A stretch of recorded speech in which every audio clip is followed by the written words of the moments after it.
everyone. Can you hear me? Yeah. I would like to ask you to turn off your phones and also think about filling the survey at the end. It would be sent out. Only if you have good feedbacks, of course. It's better. I will start my presentation now. My name is Fabien Christen, and I'm a senior lighting artist at DICE in Stockholm. I've been working in the game industry for 9 years, big companies like Ubisoft or Guerrilla Games, amongst others. I started as a level artist, making props and environments, and I've also shipped a couple of games as a visual effects artist. But now I've specialized in shading, lighting, and rendering for about 6 years. And I joined DICE 2.5 years ago to work on Mirror's Edge Catalyst, and when I arrived, I was the only lighting artist on the project. But now we are a small team of 3, and we're still working hard on a game that will be released soon. And today I wanted to share with you, show you a broad overview of the tools and the text that we are actually using to create the look of the game. And we're going to start with showing the story trailer if you haven't seen it yet.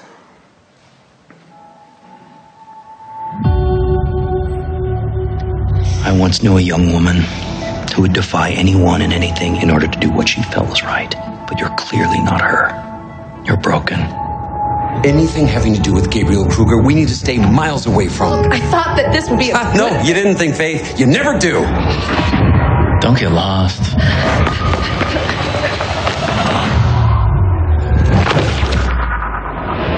Barely out of prison and already stirring things up? Your parents would be proud. Mr. Kruger, he is out for runner blood.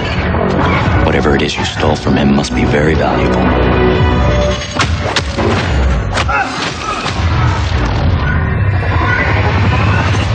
Stop her! If you keep this up, I swear you'll be dead in a month. Using every weapon at our disposal, we've got to destroy it. Back off! Kruger did this. And he'll be able to do it to anyone unless he's stopped.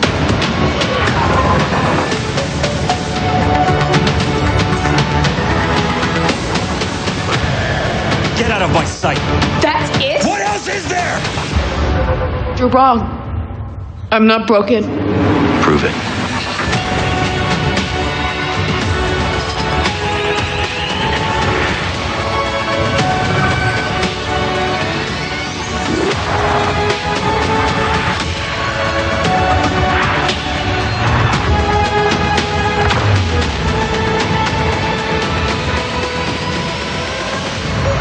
So, there's a fighter in you after all.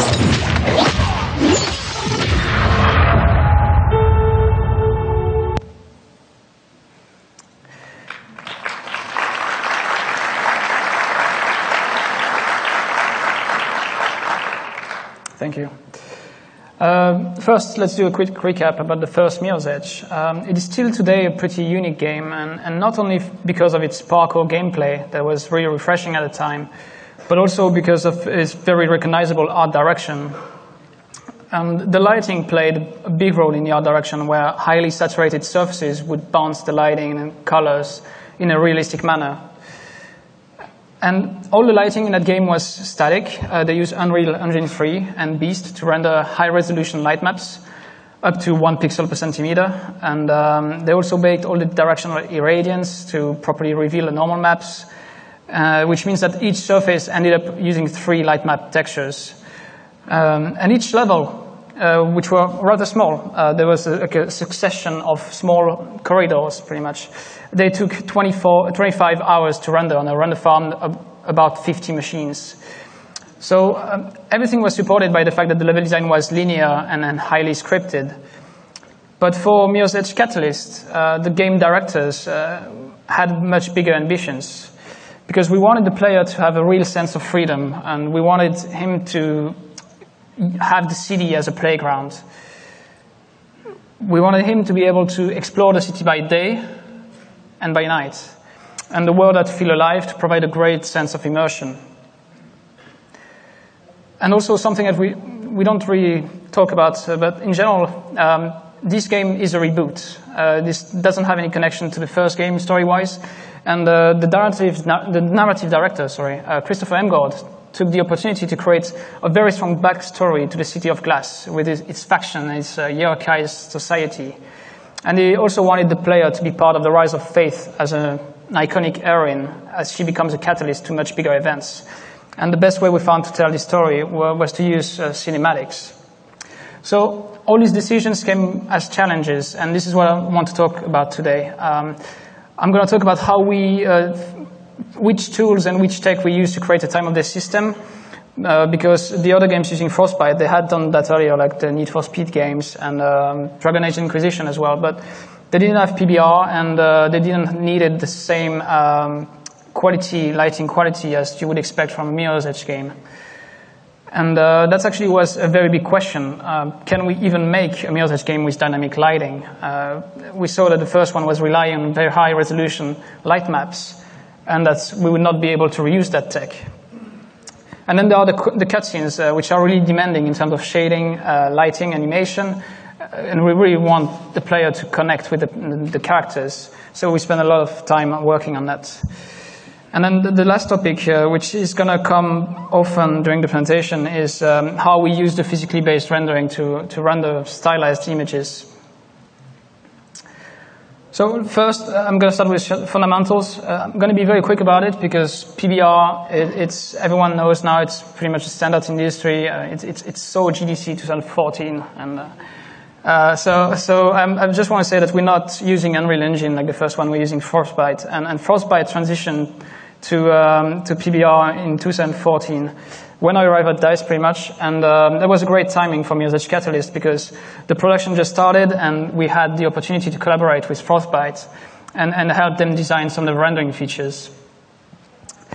And the thing to remember is just like we're using GGX Specular and using Disney Diffuse, slightly modified for energy renormalization, which is pretty much what all the engines are doing now, and that's good because since it's an industry standard, then we can use other softwares outside of our engine to author the textures, and that's what we've done. We use a lot of Substance Designer, for instance.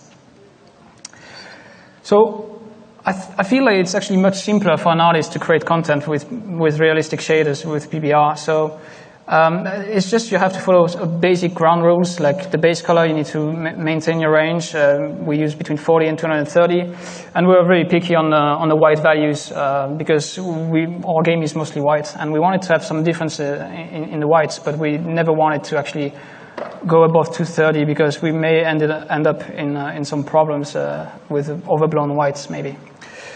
I won't talk much about smoothness. It's artist-driven. Reflectance, you just have to follow some rules, and it's physically correct. You just have to find the right value. And then the metal mask is just if your shader is metallic or not.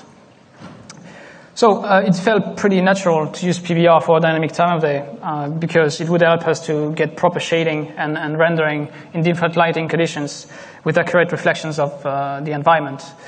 And also something that is interesting is PBR is transformed the game camera into a physical camera, like a DSLR. And this is what we were looking for. We wanted to render with a cinematic look, and we wanted the image to feel realistic.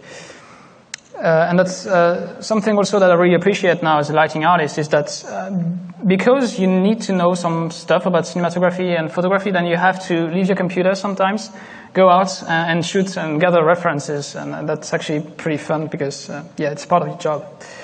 And we wanted to do that, but Stockholm is not really the best place to capture rooftop references. The architecture is definitely not matching what we have in the game. So we decided to go on a trip to Tokyo. And the architecture of Tokyo is very diverse, and it was like really interesting for the level artists because it was really close to what we wanted in a game with these minimalistic, boxy shapes, but also very cluttered buildings, and it really looks like a playground actually when you see the rooftops of Tokyo. And it was the occasion also to gather a lot of references for props, for billboards or air vents, staircases. And also, it's pretty easy to get some elevation in Tokyo, so we just climbed a lot of stairs and just shoot at rooftop references. But also for me, it was very important to capture some white values because they have a lot of buildings with white tiles. And it was interesting to find out which value it was. Some are a bit more yellow, some are a bit more blue, and we took a lot of references using the color chart.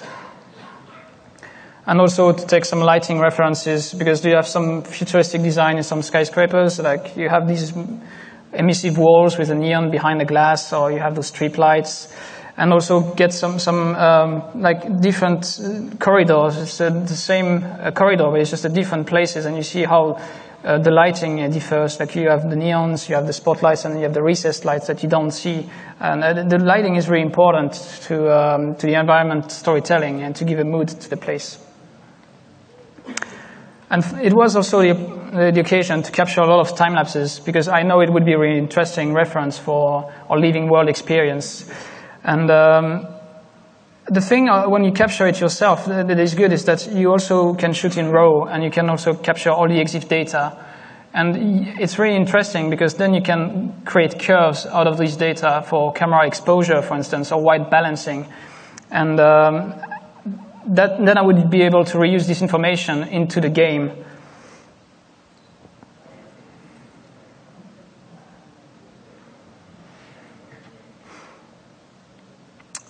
And also, it was good to capture HDR probes as references. I captured around 40 of them, I think. And using a 14mm lens, which requires 14 camera positions. If you take a fisheye, you just need 4 camera positions. But with such a lens, the good thing is that you get very sharp reflection. You get a 16K by 8K image at the end. And I made sure that I could get as much dynamic range as I needed, so I could reuse them later in the game. And so also something that I wanted to do is capture in HDR with absolute values. And the reason for that is that when you buy HDR on the internet, most of the time they're just pre-exposed, and that means that your camera exposure value doesn't mean anything. And I wanted to keep the values to make sense with the light ratio and the HDR lighting ratio and the camera exposure, so I created them in absolutes. And then I would provide that to the artist to preview the objects, because at that time of the production, we didn't have a game yet. The artist couldn't take the prop and just put it into the game to see how it would react. So it was just checking against all these light probes and make sure that the material would work in every of them. But unfortunately, you cannot use those skies to light your game, especially if with a dynamic time of day, then you would need to have a lot of skies, and you would need to blend between them, and it would be noticeable. It would require a lot of memory.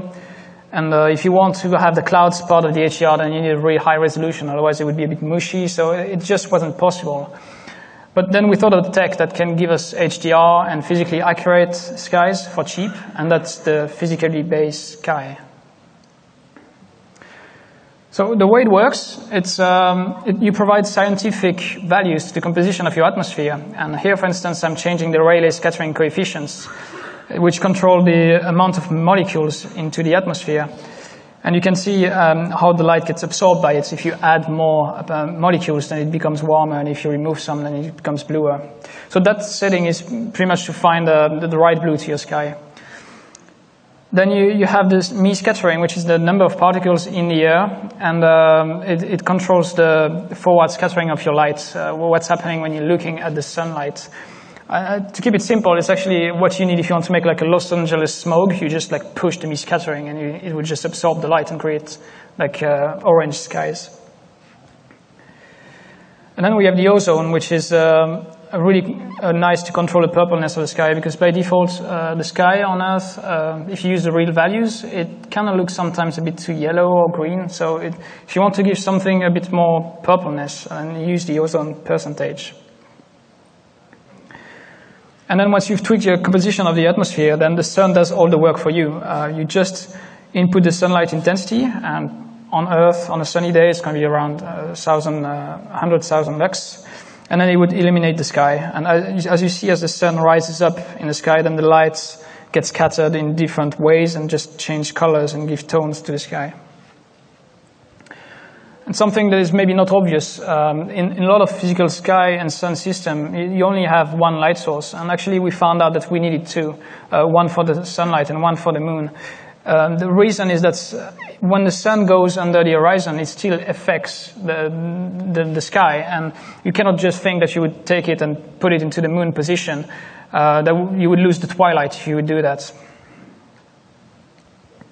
And we have the aerial perspective, with pretty much the fog, and it's connected to the physical sky. We have some controls on the scale and the intensity. But it wasn't enough. We want to have more control, and we have the height fog, which is based on altitude and density, and we can just add particles. It's still physically correct. It's just particles, so we just distribute more from the bottom of the ground, from the ground to the sky. And of course, need more controls.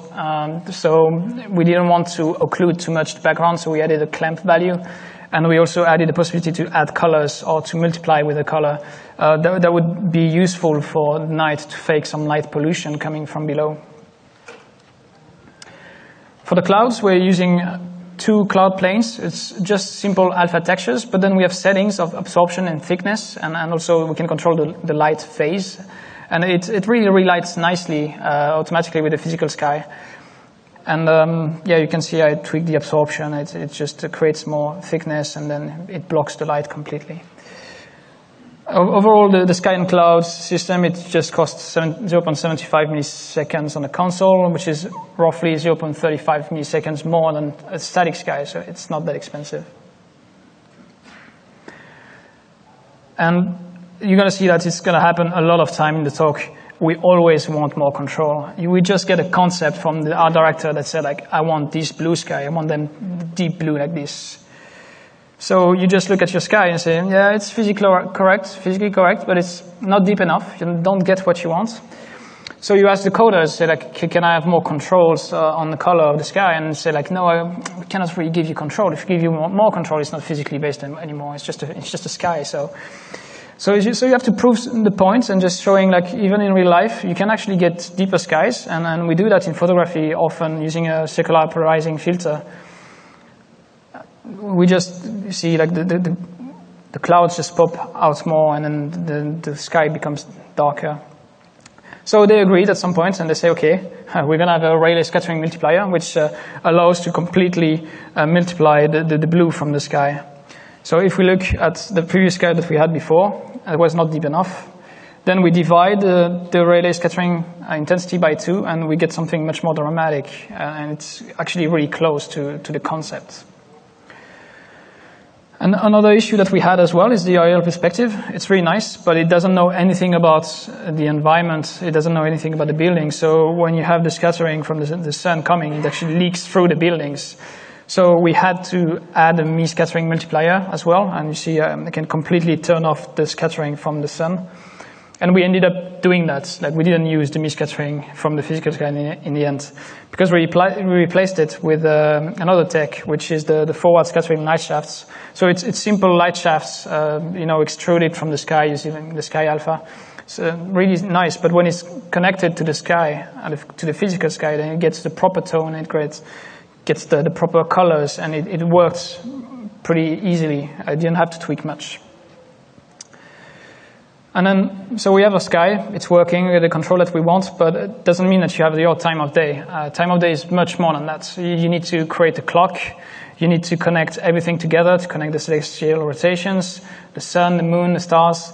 You need to connect the gameplay also to the clock. You need to find the setting for when the sun is going to rise and when the sun is going to set. And for that, we decided to lock it at 6 in the morning and 6 in the evening. The reason is that then it would be much easier when we want to turn on the lights, and it's always going to be at the same time. But then if you do that, then you have a night that is the same length as the day. So we wanted to have more control on that. We added a speed curve. So if you look at the video, for instance, you see that the moon and the sun, they slow down when they are on the horizon. That's because we wanted to emphasize and make the sunset and sunrise a bit longer. That's the other side for the sunsets. And we want to animate a lot of values. You want to animate the camera exposure, you want to animate the bloom, the sun disk size. You also want to animate the scattering that you get from the sky, because you don't want your morning to look exactly the same as the evening. So I was just changing the composition of the atmosphere depending on the time of day. And so that's a color script. That's something that's kind of blocked us, because when you have a dynamic time of day, then you imagine, like in GTA, your game, just everything is dynamic and you cannot control it, and that's not what we wanted. We wanted to be able to follow some color scripts. We wanted to be able to give some emotion to the player with the graphics. So for that, we decided to constrain the time of day for the critical path missions. And it's not exactly locked. We still have progressions. Like you would start the mission at in the night, and then you would just like slowly progress to the sunrise, and then you end up seeing the city with the sunrise, for instance. And also something that was an issue is the sun shadows. If you look at the sun moving, because the time of day just it's a cycle of 48 minutes, and then you would see the shadows moving just right in front of you and jitter. It's not really interesting, so we had to connect it to the player movement. So when you stand still, the clock just paused. So we have a sky and the time of day cycle. So how do we use it to light the environment? How do we go from this image to this image? So we already have a global illumination system in Frostbite. It's been used for quite some time, since Battlefield 3, and it's Enlighten. It's a real-time indirect solution, indirect lighting solution by Geomerics. But so far, all the games that have been using it, they just use the interactive relighting only for working on the game, and then they shipped with static light maps. I think the only game that had a dynamic Enlighten in the game was like Need for Speed Rivals. So the way it works, you pre-compute your geometry. It's actually quite fast. For the whole city, which is the whole game of Mirror's Edge Catalyst, it takes 7 hours, so it gives us a turnaround of 1 night, which is pretty good. And once you've done that, then you have interactive relighting. So here you see I'm changing the clock, and then the object just gets updated with the proper light intensity. And this gives us a lot of creative freedom, because you can do a lot. I can add a light and decide if it has radius T or not, everything in real time. So the city in the game is divided in hierarchized zones for streaming. We have around 500 zones. And each of them are getting an Enlighten database. And the Enlighten database, what it is, it's a light map, which is an atlas up to 2K, which we use for lighting the large static objects. Then it's light probes. We place light probe volumes in the city where we know that the player is going to be able to go, or where we have small props that need some lighting. And then it contains the global illumination data for relighting as well. And overall, they were costing between 5 and 15 megabytes. And we have 30 of those databases loaded simultaneously in the game. So how does it work? How does the runtime update work in the game? It's on the CPU, and we allocated a budget of 3 milliseconds because we couldn't afford more, to be honest. But the problem with that, you see when I'm changing the time of day, then you see that the lighting takes some time to adjust. It is popping. Here I'm dramatically changing the time, so I make it obvious. But even with the time of day, even if it was going slowly, we would still see some visual pops as the time of day progressed. So we had to come up with a solution, and the solution was to render the time of day always ahead of time. So we render the future by 4 minutes in the time of day, which is 8 seconds in real life.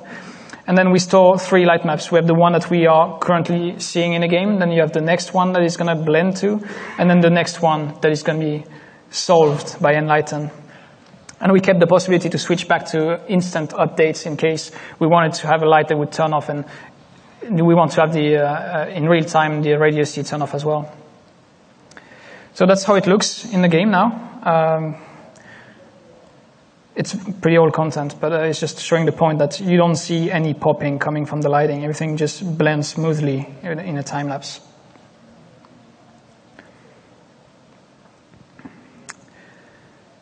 So Enlighten takes the sky and it converts it into a cube map 32 by 32. And it does all the work. The problem is that you need some more control on it. You want to control the intensity of the sky, or you want to be able to add or multiply some colors, especially for the night, because when you take the default sky from physical sky, it's just too dark. It's realistic, of course, but it's just too dark. So you want to be able to add more lights into that cube map to give some shading during the night. And we also have the sun bounces. We have a slider for the intensity, and that's the lighting without the sun bounces And then that's when we add the sun bounces. And you see that they are very strong in general, especially because our city is just made of white material, so it bounces a lot. So we actually had the slider always set up to be 75%, otherwise 100% would start to be a bit flat in some areas. So that's the light map view. You see that it's very low frequency, and you see that the shapes, that's the enlightened meshes, they're pretty simple. You can see the bounces coming from the orange. That's because we give color to the materials, so it would color the bounces. And then that's the light map view. So each square is actually 1 pixel, and you can see that we are using roughly 1 pixel per meter, which is definitely not the 1 pixel per centimeter that was used in the first mirror's edge. So it's great. It gives us a lot of creative freedom because it's real-time updating, but then, yeah, it comes with limitations. So the first one you saw it's indirect lighting solution only because you cannot bake the direct lighting. It's not high resolution enough. It's only made for low frequency radiosity. And that means that sometimes we are missing some accurate ambient occlusions from the objects. It could be better, but we have to live with it. And also we get some inaccurate light probe lighting because an object would just be lit by takes the 4 closest light probes, does an average, but the whole object gets the same lighting. You don't get per pixel lighting. So we had to find a way to make up for all these inaccuracies. And we decided to focus on reflections, which would be great because we have a lot of minimalistic designs, simple shapes, so we're just like, okay, let's show reflections. So we have different levels of reflections. The first one is the distance reflection volume. I might call it sometimes DRV, so don't be lost if I say DRV. And it's used to capture the sky and the cityscape, like the environment that is not close by. So it's an old-style cube map. It's 256 by 256, and it's updating with the time of day. And it moves with the player. That's what I mean with old-style cube map. It's just it moves with the player. So it's pretty nice. It's cheap, but it's definitely not accurate, especially for these kind of buildings that are in the shadows sometimes. Because the gameplay happens always on top of rooftops, so the capture point of this cube map needs to be quite high up, and then you look down and then you see that the reflection just doesn't match at all the environment. So we had to come up with a solution that would be cheap, and that's sky visibility, which is baked by Enlighten as well. It's not AO, it looks like AO, but it's not. It's really calculating how much the surfaces can see the sky. And it was used before in Battlefield games as well to occlude the reflection in interiors, for instance, but we use it for the small streets. So that's before we apply it, and then we just multiply the reflections with it, so it looks better, at least. It doesn't stand out too much. And this works pretty well for the day, but at night it's the opposite, because you won't have the reflections coming from the street, so we cannot use the same sky visibility. So we actually change the contrast and change the curve to make it less contrasty. Then the second level, it's the local reflection volumes that capture the close-by environment. I might refer to it as LRV. So if you look at this environment, now everything is reflecting blue. It's my large DRV, and it doesn't contain information. But then I just place a cube map in there. It's a parallax corrected cube map, so I just move the cube to encompass all the environment in there. And it just looks much closer to what it should reflect already. And then you see the probe in the center, that's the capture point, and we can move it in case we need to just avoid an object that is in a way, or if we want to give more resolution to one side of the cube map. And then, I mean, you will say that maybe it's easy because Mirror's Edge is all about boxes, so it will work everywhere, but actually none of the game is a box. And we get a lot of issues. It's really tricky to place those cubes. You see the green cube is actually getting outside of the wall. And then on the other side, it applies the reflection. You have this line that is very visible. So we had to come up with solutions to fade some faces or to fade some reflections according to the normals. So it would just affect the inside of the wall, but not the outside. So once you do that, then it's clean and you don't have any issues anymore. But it takes some time to place all these cube maps. And also, they are not really cheap. They cost one light on the surface. So we have to be careful. We cannot overlap them too much with real-time lights. So All of these also update with the time of day. We have a pool of 32 LRVs active at the same time, and then we have a priority system that is based on the camera frustum and a distance from the player. And also, we want to optimize the rendering of them, so we just render one face per frame. So it takes 6 frames to render all the QMap, then we have a 7th frame where we just do the convolution, and then it goes to the next QMap. So we have a new QMap every 7 frames. Then we have another layer. This is the screen space reflections, called SSR. And so that's a ray trace reflection system. It reflects everything that is visible on screen using the depth buffer. It's quite expensive, and we had to optimize it quite a lot.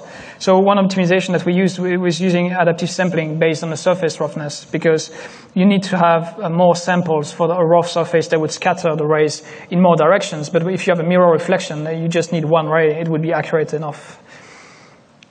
So that's without the SSR, and that's when I activate it. Then you see all the stairs appearing and the proper reflections of the props everywhere. Some other optimization that we had to come up with is to use a roughness threshold. So below a certain amount of roughness, then the surface would be too rough, and then there's no point seeing the SSR, and we just fold back directly to the LRV. So you saw at the beginning of the image, the red was a bit everywhere. That's the pixels that are showing SSR. Then now that I've made the surface rough, then it just becomes all black, and it's much cheaper. And we also optimize it using world normals. We just found out that you don't really need to have reflections on ceilings. It didn't really add much to the image, so we just completely killed them. And we rendered asynchronously with the shadows on the same compute engine. So we have a shared budget for the shadows and the SSR of 4.2 milliseconds. And it has some fallbacks, some drawbacks, sorry. And one of them is that, as I said, you only reflect what's on the screen. So when you just look down, you see the SSR is disappearing, and you fall back to the LRVs. So it was really tricky to match the LRVs intensities and colors to the SSR, so the player would not notice it too much. Then another issue that you have is using the depth buffer to just send the rays. And if you have a line in the middle of the image that is writing into depth, then it would just cut those rays, and you will lose the reflection, like you can see on the wall and the door that just disappears as you move the camera. So for these objects, if we can, then we just turn off the depth right to avoid these kind of issues. And then the last issue, another limitation, is that it doesn't apply on transparent objects. This is the last level of reflection that we have, is the local planar reflection. So we use them for mirror reflections of characters. It's a forward rendering version of the character of Faith, so it doesn't have the same lighting. It's not the same accurate lighting from the default. It's just using the light probe lighting. And then we have a directional light without shadows, unfortunately, but we can just move it around and control the intensity and the colors, so we can make it quite close to the rest of the environment. So getting the right white was actually a big challenge, as you can imagine, because the game is pretty much all white. So we have several tools to affect the way we render the pixels on the screen. The first one, it's the camera exposure. That's how you bring the image into range. And that's what we use to start with, the sun, with an intensity of 100,000 lux, which is realistic values. And you can see what the camera exposure automatically just does. It takes the luminance, the average luminance of the screen, and just pushes everything to be mid-gray. And that's not what we want. We don't want the whites to feel mid-gray, so we had to constantly overexpose by almost 2 stops. Then you would get the right intensity of white. But then you would have an issue, because if you're looking at white, it's fine. But then if you start looking at the character, which is not white, then it would still try to compensate to make this character feel white. So we had to add a threshold so it would not overexpose too much when it was not needed. And then that's how the CD looks at night. So the sun is still the same intensity. It's on the other side of the Earth, though. And we have an EV which is around 0, which is quite close to the references that I captured in Tokyo. So everything is looking nice.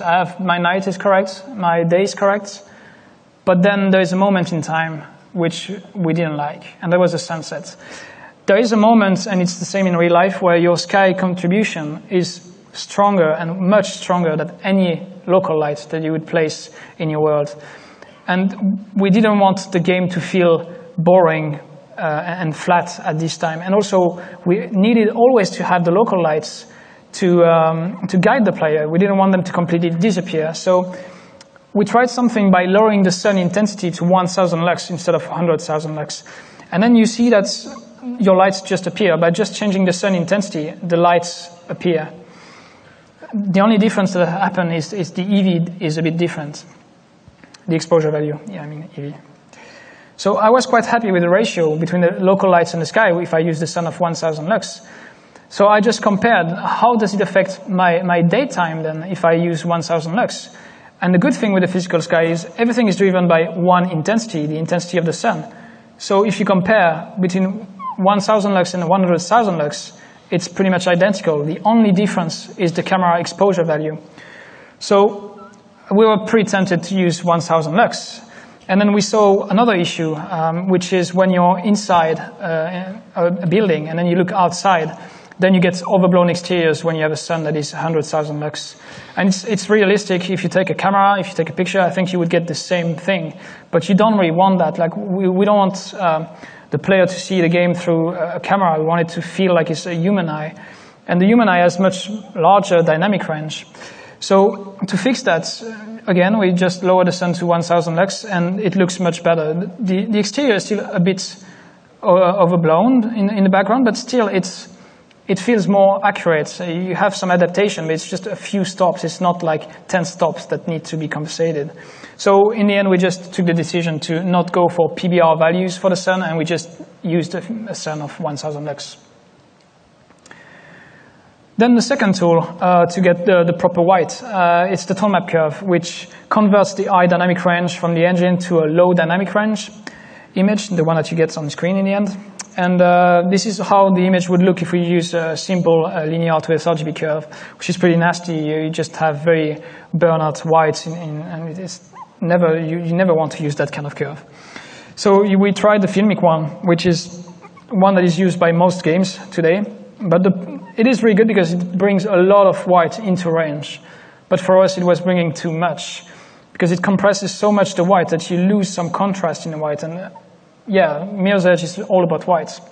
So for instance, if you see on the railing, you have the specular highlights on that white line. It doesn't really stand out enough from the diffuse next to it. So we wanted to have something that would be more like this, where the highlight is stronger, it feels stronger. So we modified that filmic curve, and we just clipped the whites a bit earlier, I think around 8. And we also adjusted the toe, so it would be a bit more contrasty in the blacks. So that's how the curve looks like, and that's how the image looks with the tone map. So we're pretty happy with the range that we get in that image, but it still feels a bit flat, and that's on purpose. Once you have applied the tone map curve, your image is always going to look a bit flat, but you want to have that range so you can have more controls in the grading later. So then you add the grading, which is adding this contrast, adding this saturation, because we wanted the image to feel really punchy. And that's something that we had to provide to the artist early on, because otherwise they would start messing with the base color to get more contrast and say, no, don't do that, just keep the range properly. Just look through the image with the grading on and not off. And that's how the grading works across the time of day. So ungraded, graded. And this is also what I wanted to talk about, is the white balancing.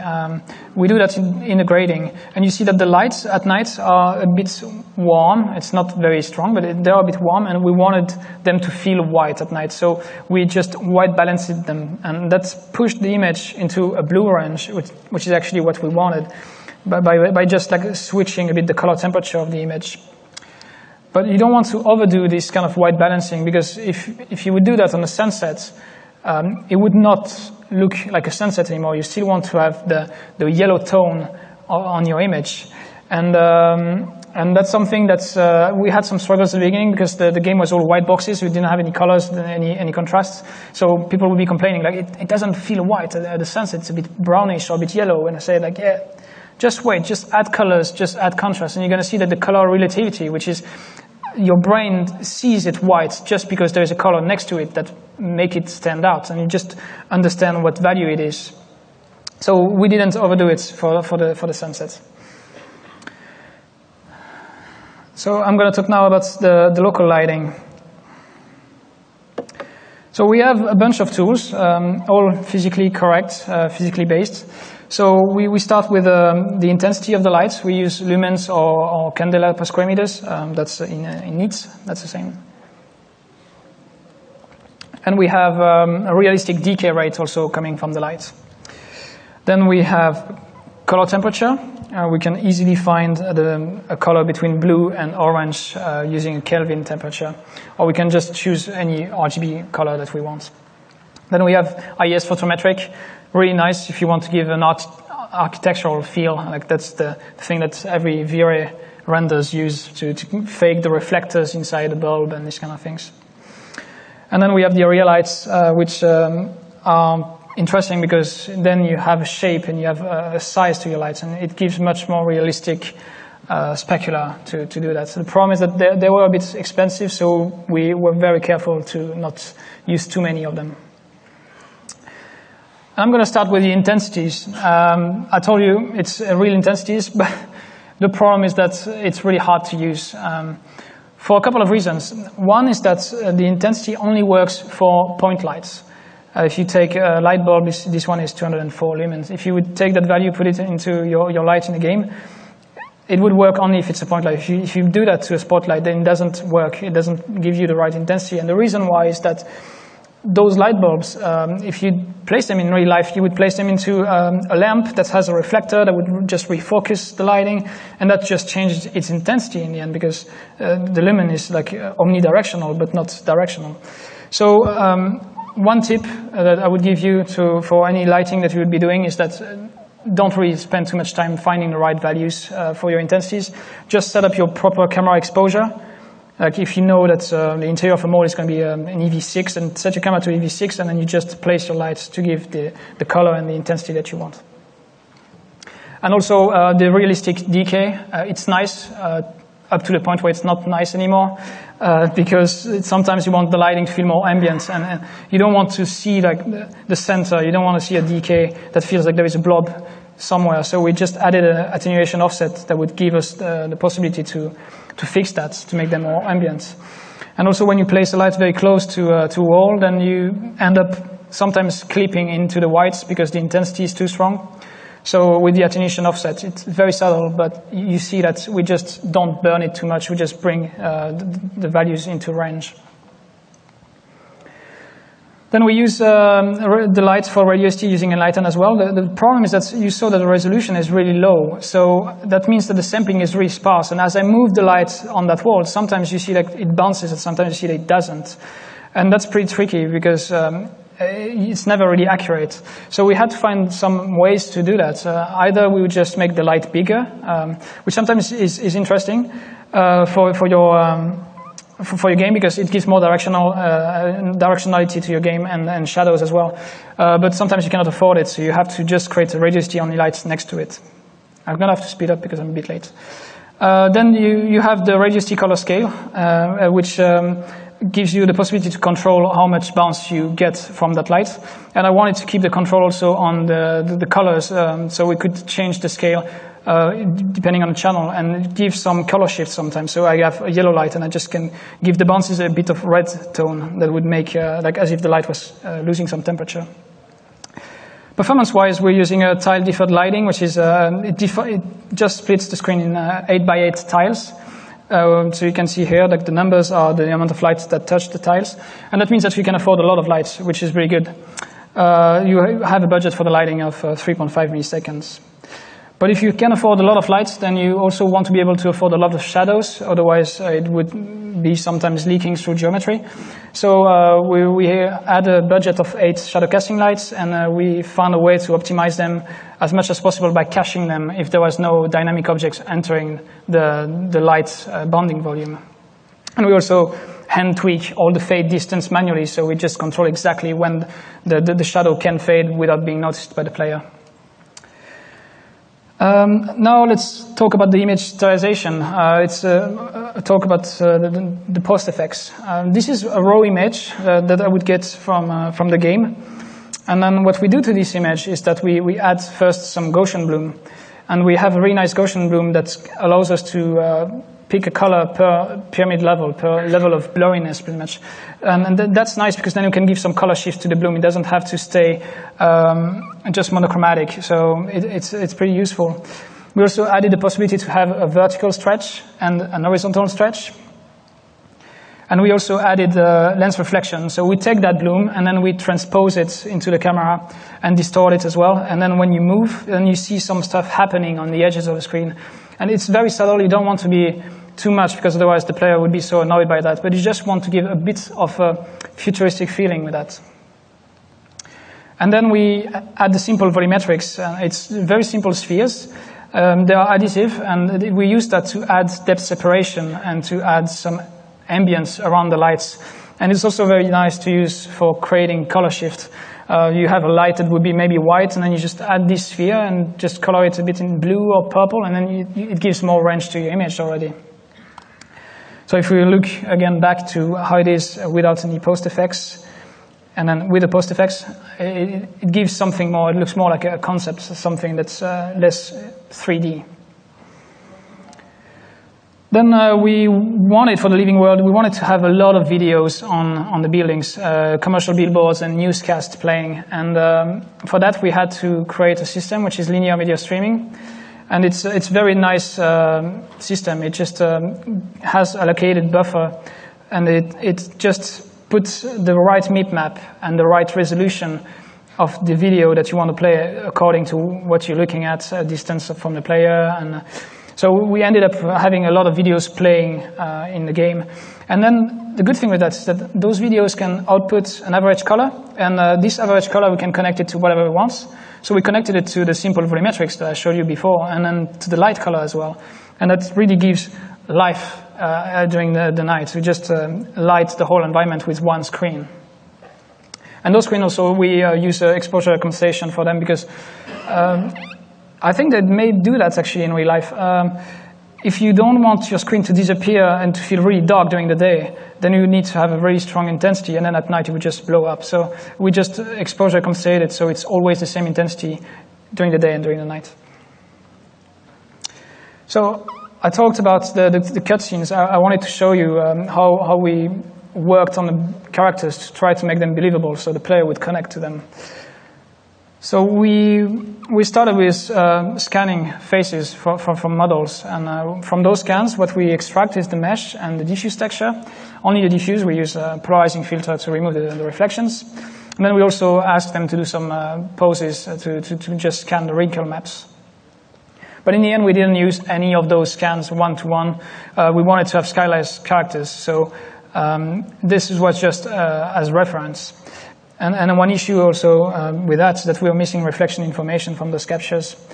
So we had some issues. When we get the character into the game, then we got the reflections that were a bit wrong, and then also the skin tones that were a bit wrong. I don't know if the scan was not properly calibrated or not, but I had to create a studio lighting test at some point where I would just place lights that would rotate around the subject, and then I would take pictures of the subject and just try to compare those. So I was able to recreate the exact same scene in Frostbite using the HDR capture and then using the same light settings because I had the intensity of the lights and everything. So I just needed a model because those models were professionally hired and they were just there for a day, and well, no one wanted to volunteer. So I had to do it myself, and I've done all those textures and photo references. And then I just matched by the eye. And the findings that I got was that the saturation was wrong, that the reflectance was wrong as well, something that in general you think the reflectance is 4% for 95% of the materials in the world, when the skin is actually a bit lower than that, it's 2.8%. And the smoothness was also wrong. So once I've tweaked all that, and I knew that my values were correct for a bunch of characters, then it also showed me that my lighting was wrong in some cases, that some emissive intensities that I had on my lights were just too strong and were making the characters too shiny. But at least by doing this research, then I was able to find out what was the culprit for these issues.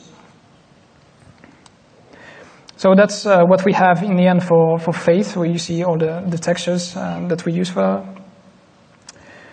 We had to work on the subsurface scattering, and that's something that I had to provide really early on to the character artists, because they, when they tweaked the normal maps for the pores, it would be really ugly like this without this SSS, and then when you add the SSS, you just smooth out everything, the lighting gets blurred into those pores. So they needed something quite early on. Then we worked a lot on the eye shader, just trying to get the right parallax for the refraction, using a normal map for the iris concavity, so it relights nicely when the light moves around. And we also worked a lot on anisotropic hair shader. We got some help from someone outside of the studio. And because we have a lot of characters with long hair, and it was one of the trickiest shader to tweak for PBR values, because you can tweak the specular depending on different refraction values, and it's really hard to make it work for a lot of environments. In the end, in the cutscenes, we ended up placing a lot of lights just to create specular on the hair, because otherwise it was sometimes missing. But they do that in movies as well. It's not just something for the games. And then for the cinematics, I wanted to talk a bit about the lighting, and we used a lot of lights, like a lot. Actually, we used 472 lights in that scene. So of course, we don't activate them all at the same time. What we have is that we have a track, and we can connect them to the cameras.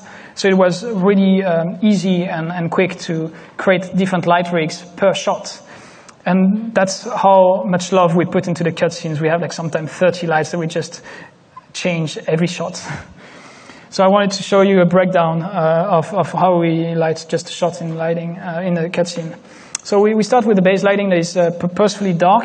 And the reason for that is that we don't want to get any interference sometimes. We want to work additively, just by adding light and not having something that would feel too much or remove too much contrast.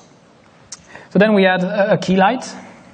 Then we add a first field light coming a bit from behind, then a second field light. We use a warmer tone, so we get a nice range of colors on the face. Then we add some background lights, top field light. Then we add a rim light, get some specular on the shoulder, for instance. Then we add an area light reflected in the eye also. Like in the cinema, you want to get some glint in the eye, so we just place something there. And then something that I wanted to talk about is that you see that the shadow from the key light coming on the left of the image, it's very dark and it's not really nice.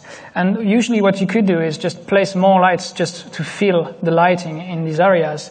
But we had a tool that was, we could actually control the shadow opacity. And we just dim the shadow a bit, and that would just let the light leak through a bit more. And that's really easy. We use it a lot because face always has a hair in front of a face, and it was really annoying to place a lot of lights for that. So we just use lights with dimmed shadows. And then also, yeah, you can see that it's a bit jittery. It's very high resolution. It kind of breaks it doesn't feel like a real light. It's not soft enough, so we just worked on a better shadow filtering for the cutscenes. I think we used PCF shadows with a Gaussian size of 5 for the game, and we used 15 for the cutscenes because we wanted them to not be jittery and to be smooth, and that's actually made the render times quite longer. Then we add the sprite buff, which is really nice to add separation to the shot. And also something that we added is bokeh, because everybody loves bokeh. You just want to give a bit more colors into the image. Before it's a bit monochromatic in the background, it loses some interest. You only have the red on the shoulder on the left side. But if you add a bit of red in the bokeh, then directly you get a bit more range. So, conclusion. Sorry, almost done.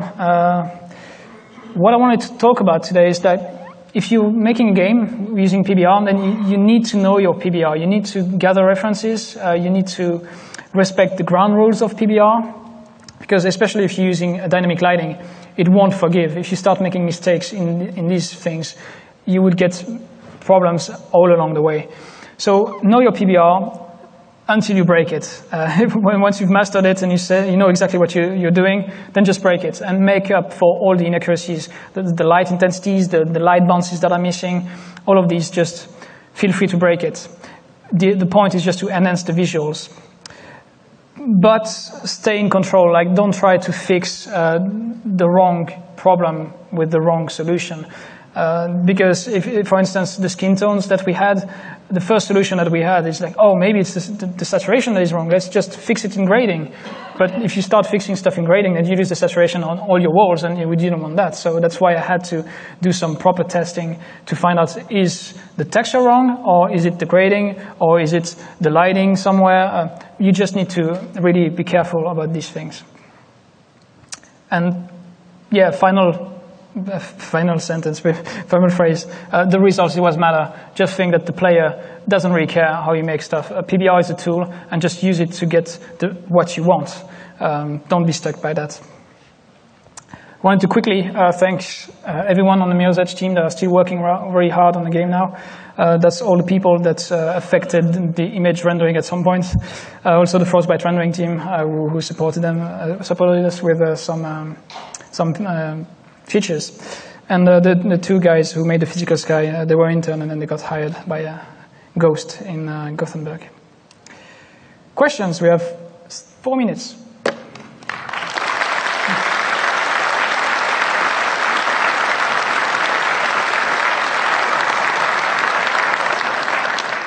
Thank you.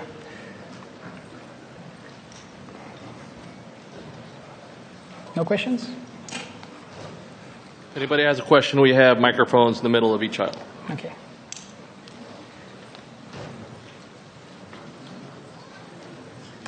Then all is clear. Thank you very much.